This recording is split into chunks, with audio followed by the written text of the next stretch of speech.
Hi everyone, it's Nick with Build Up Advisory Group and it's Fastball Fridays, a web series where we will quickly build what you know about infrastructure design in the nonprofit sector.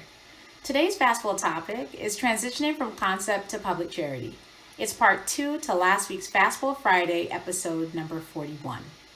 In that Fastball Friday, we said that one of the 2 key considerations to keep in mind when you're transitioning from concept to public charity is whether you should in fact be a charitable entity in the first place, and emphasize how important it is to have this conversation with your team. We acknowledged how critical this step is to vision and mission setting for your organization, which then informs your infrastructure. Today, we're talking about the second consideration, and this is the one that I think is difficult to find the patience to follow.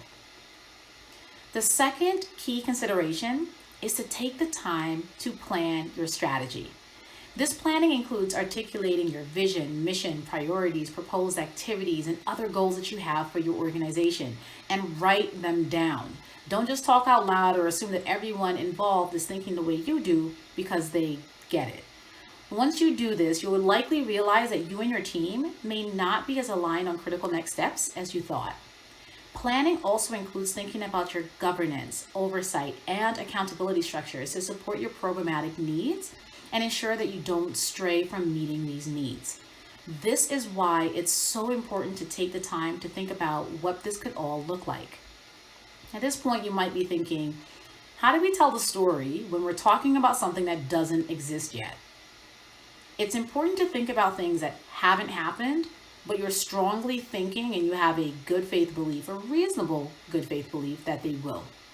So when you think of a future activity as, oh, that's something I would love to do, if you can't articulate a clear path to doing it that doesn't involve you completing 7 steps before getting there, and you don't even know how to get to those 7 steps, then those things shouldn't be included. This critical thinking about your organization's mission and strategy will inform how you build your organization. So even if you're small and you qualify for that Form 1023-EZ application to apply for charity status, that can be completed in about 20 minutes, take the time to complete the questions that are asked in the full Form 1023, even if you file the EZ form. This is something that I always do with my clients, and when we're done, they've carefully considered strategy, which only sets them up for success. Trust me, the time that you take to think critically about your organization will pay off in multiples. I have seen it happen time and time again. I can tell when an organization has rushed its exemption application, or when someone in the organization did it all on their own without having these critical conversations with other key stakeholders. And when the decision makers just saw this process as a placeholder and thought they would start doing the real thinking when they became a charity. Those things will come calling for you. They will show up not only in your strategy, which will be weakened, but they will also show up in your infrastructure, which will then be limited in fully supporting a vision that hasn't been thought out. So take the time to think through what you want to do and how you want to do it, regardless of your size.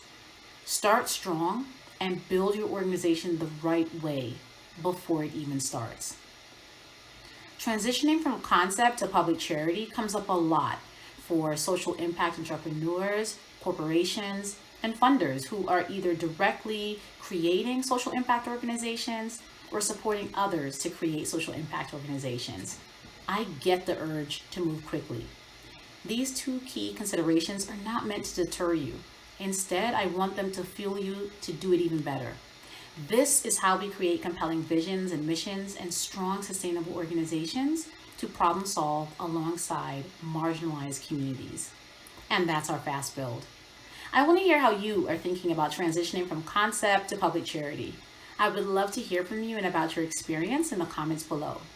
And if you're finding these Fastball Fridays helpful or informative, I would love it if you would like this video and hit subscribe.